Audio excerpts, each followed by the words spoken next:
Radhe Radhe everyone. Okay, I know I'm just posting a lot of videos back to back. The reason is that कई बार ऐसा होता है कि मुझे time नहीं मिलता, मैं पोस्ट नहीं कर पाती इतना फ्रीक्वेंटली. बट अभी पिछले कुछ दिनों से मेरे मन में बहुत थॉट्स आ रहे हैं and I am feeling like sharing a lot of stuff with you guys. Okay, so this is not any kind of explanation or any kind of discussion on any topics. This is just purely for the spiritual side of me, and which I feel that शायद लोग इस चीज़ को समझ पाएँ.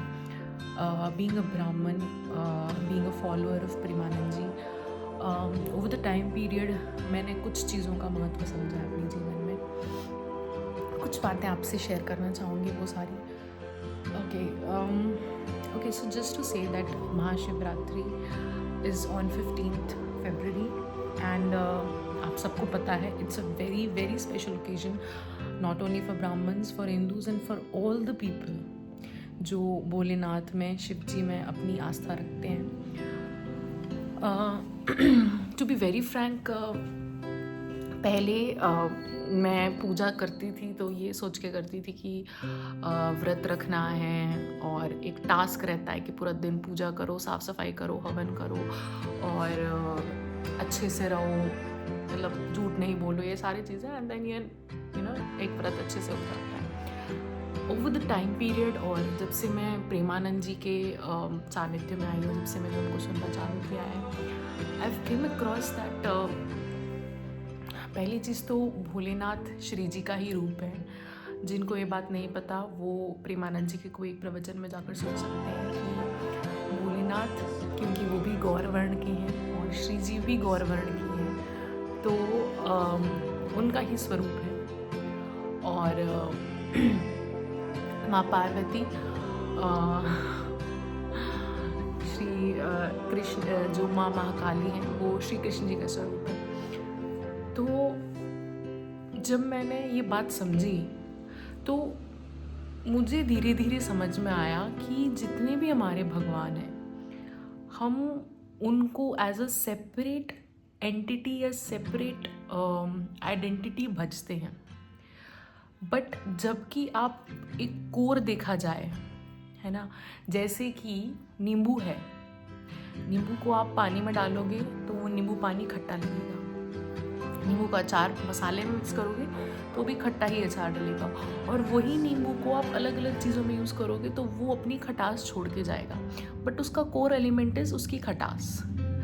उसी तरह जितने भी हमारे देवी देवता हैं, उनका कोर श्री जी ही हैं. श्री जी, श्री राधा कृष्ण एक ही रूप है वो भी. इसको समझना थोड़ा सा टफ होता है. अगर किसी ने प्रेमानंद जी को काफ़ी टाइम से फॉलो किया हो, उनके प्रश्न उत्तर सेशंस देखे हुए हो, तो आपको पता चलेगा कि भोलेनाथ राधा नाम से बहुत प्रसन्न होते हैं. और ओम नमः शिवाय जो एक महामंत्र होता है, उसको जाप करने की एक अलग विधि होती है. क्योंकि आजकल क्या हो गया है ना कि लोग कम ज्ञान, जैसे मुझे भी पहले ज्ञान नहीं था कि ओम नमः शिवाय पूरा नहीं बोला जाता. वो एक महामंत्र है, उसकी एक विधि होती है जप करने की. तो जैसे प्रेमानंद जी ने बताया कि जब आप पवित्र होते हो स्नान करके सारी चीज़ों से, और स्त्रियों के लिए भी अगर वो पवित्र रूप में हों, तो आप ओम नमः शिवाय, उसकी भी एक आपको महामंत्र भी आपको आपके गुरु से मिलना चाहिए. बट अगर आप कुछ भी नहीं है तो आप नाम जाप कर सकते हो भोलेनाथ का, जो है शांब सदाशिव. ये बहुत अच्छी चीज़ है. मैं आपको सच बताऊं, शायद सुनने में आपको लगेगा कि फ़र्क क्या पड़ता है यार, कुछ भी बोलो, बट मैं आपको एक चीज़ बताती हूँ कि हर चीज़ का एक नियम होता है. कैसे कि कोई चीज़ आप बिना सोचे समझे करो, कोई बात नहीं. जैसे बच्चे होते हैं, उनको ज्ञान नहीं होता, उनकी हर चीज़ पूजा जैसी होती है. वो कोई भी चीज़ विदाउट एनी बैड इंटेंशंस, उनको नॉलेज भी नहीं, क्योंकि उनकी बुद्धि विकसित नहीं होती. बट हर चीज़ का एक मैनुअल आता है, ठीक है. जैसे कि आपके पास मिक्सर ग्राइंडर है, उसको कैसे चलाना है, उसका सिस्टम कैसे चलता है, उसमें हाई मीडियम लो बटन है, आपको कितना घुमाना पड़ेगा, कैसा, उसके लिए कितनी इलेक्ट्रिसिटी लगेगी. अगर वो ओवर क्या बोलते हैं वोल्ट ज़्यादा हो गया तो what could be the reasons. उसके साथ एक मैनुअल आता है आपके पास, and it tells you how that machine will work. उस पर अगर आप पानी डाल दोगे तो उस मशीन को कहीं ना कुछ नुकसान पहुंचेगा। उसी तरह मैंने ये प्रेमानंद जी से भी सुना है, और मेरा भी मेन मानना है ये कि जैसे हम इंसान हैं, हमें कैसे पता चलेगा हम कौन सी चीज़ सही कर रहे हैं, कौन सी गलत है। मैं ये नहीं बोल रही कि आप बिल्कुल ज्ञानी बन जाओ, एकदम 100% वेदों का ज्ञान ले लो, नहीं, ये पॉसिबल नहीं है, क्योंकि हर इंसान में वो कैपेसिटी नहीं होती कि हम उसकी डेप्थ को समझ सकें। एट द एंड इंटेंशंस ही सबसे ज़्यादा मायने रखते हैं। तो बचपन में मैं अगर ओम नमः शिवाय बोलती थी तो मैं यही सोच के बोलती थी कि मैं शिव जी के लिए बोल रही हूँ और उससे ये प्रसन्न हो रहे हैं, तो उसका फल लगता है। लेकिन अगर आपको कोई चीज़ जान के पड़ गई और उसके बाद भी आप उसको करते हो, तो मुझे लगता है अगर कोई चीज़ समझ आ जाए तो फिर उसको सही के तरीके से करना बेहतर होता है।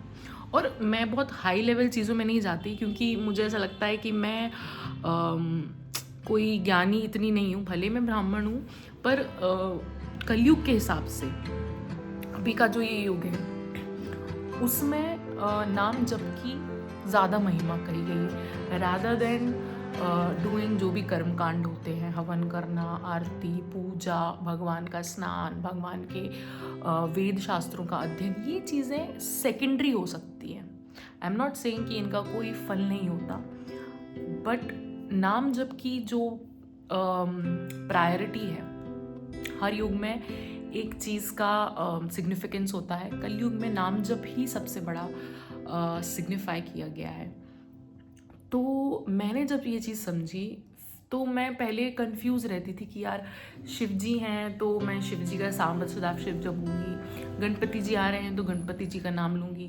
थोड़ा सा ना मैं वो हो गई थी। बट व्हाट हैपेंड, इस चीज़ का भी उत्तर मुझे प्रेमानंद जी से मिला कि उन्होंने बोला कि आप अपने इष्ट का नाम अगर जैसे राधा जी का ही रूप है शिव जी, क्योंकि वो भी श्वेत वर्ण है, ठीक है। और इसकी भी एक कहानी है कि कैसे शिव जी का रूप ही है श्री राधा। अगर आपने सुना होगा तो महाराष्ट्र में भी प्रवेश किया था। एक वो बहुत अच्छी भजन की लाइन है ना कि गोपी बन कर शंकर आए, गोपेश्वर कहलाए, क्योंकि कृष्ण जी सबके ही आराध्य हैं। एंड व्हाट हैपन्स कि आप जब सुप्रीम पावर को भजते हो ना, तो उनके नीचे जितनी भी एंटिटीज़ होती हैं जो उनकी पावर से चलती हैं, जैसे सन इज़ द अल्टीमेट सोर्स, अगर सन की एनर्जी से मून चलता है तो वो उसके सबऑर्डिनेट हो गया। उसी तरह जितने भी सब भगवान के नीचे एंटिटीज़ हैं वो श्री राधा कृष्ण जी की भक्ति से बहुत प्रसन्न होते हैं। और मैंने एक भागवत कथा में भी सुना था कि कोई बोल रहा था कि यार कैसा कि जैसे आप जब पूजा कर रहे हो ना, कभी शिव जी पे जल चढ़ा रहे हो तो कभी राधा नाम से भी चढ़ा दिया करो, क्योंकि उससे क्या होता है ना, बहुत प्रसन्न होते हैं शिव जी। जैसे कोई आपको चाहने वाला है और आप उसका नाम लो तो आपको कितनी खुशी होगी। उसी तरह भोलेनाथ को राधा रानी, राधा नाम बहुत प्रिय है, कृष्ण नाम बहुत प्रिय है। मैं भी अपनी आराधनी शक्ति श्री राधा जी को बहुत चाहती हूँ, और मेरे अंदर एक कन्फ्यूजन रहता था कि यार क्या मैं राधा जी का नाम लूँगी और शिव जी का उत्सव है तो फिर सही होगा। तो मेरा इस प्रश्न का उत्तर प्रेमानंद जी ने ही दिया कि कोई दिक्कत नहीं, अगर आप अपने आराध्य का नाम लेते हो तो वो इक्वल ही फल देता है। तो मैं बस ये बोलूँगी कि इस महाशिवरात्रि आप दुनिया के कर्म कांड भले ही ना कर पाओ, आपके पास जो भी ईश्वर ने दिया हो, कुछ पैसे हों फूल खरीदने के, नहीं भी हों तो भी चलेगा, दूध चढ़ाने के पैसे हों, या ये जो भी छोटी चीज़ें जो भी आपके दिल से हो, मैं ये उन लोगों के लिए कह रही हूँ जो जीवन में बेसिक चीज़ें भी शायद अफोर्ड ना कर पाते हो, या फिर उनके लिए भी जो शायद इतने कर्मकांड को समझ ना पाते हो। तो साफ़ सुथरे अपने आप को नहाइए, साफ़ सुथरा कीजिए, सूर्य को जल चढ़ाइए और फिर उस दिन भोलेनाथ का ध्यान करिए। आप जो भी आपके इष्ट हैं, बेहतर होगा अगर आप शिव जी को मानते हो तो शांब सदाशिव ये वाला जप कर सकते हो। मैं आपको कोई गाइडेंस नहीं दे रही हूँ, it's just I am sharing my perspective. और फिर आप अगर श्री जी को भी मानते हो तो आप उनका ध्यान भी कर सकते हो। ये जो पर्व आते हैं ना, इन दिनों हमें अपनी एनर्जी को प्योरीफाई और हाई करना पड़ता है। It's all about raising your vibes and vibrations. क्योंकि आप फील करोगे, देखो कुछ चीज़ें ना इंसान टाइम के साथ ही फील कर सकता है। इन दिनों का इतना स्पेशल महत्व क्यों है? क्योंकि इन दिनों नक्षत्र ऐसे होते हैं कि हमारी बॉडी भी एनर्जी से ही चलती है।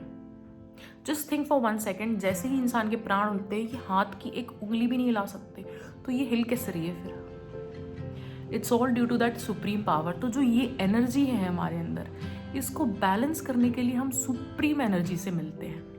और इन दिन जो स्पेशल डेज होते हैं, ये डेज जब कुछ अलाइनमेंट्स ऐसे बनते हैं कि आपकी एनर्जी भी अलाइन होती है उन चीज़ों से, and it raises to the divine. I am not saying कि किसी को सैल्वेशन ही मिल जाएगा, बट द थिंग इज कि आप अपनी वाइब्स इंक्रीज कर सकते हैं। You be more positive, may be it will increase your potential. कहीं ना कहीं आपके कार्मिक डेब्ट्स होते हैं, अगर आप कोई गलत चीज़ों में इन्वॉल्व हैं तो वो आपको सही करने की दिशा देते हैं।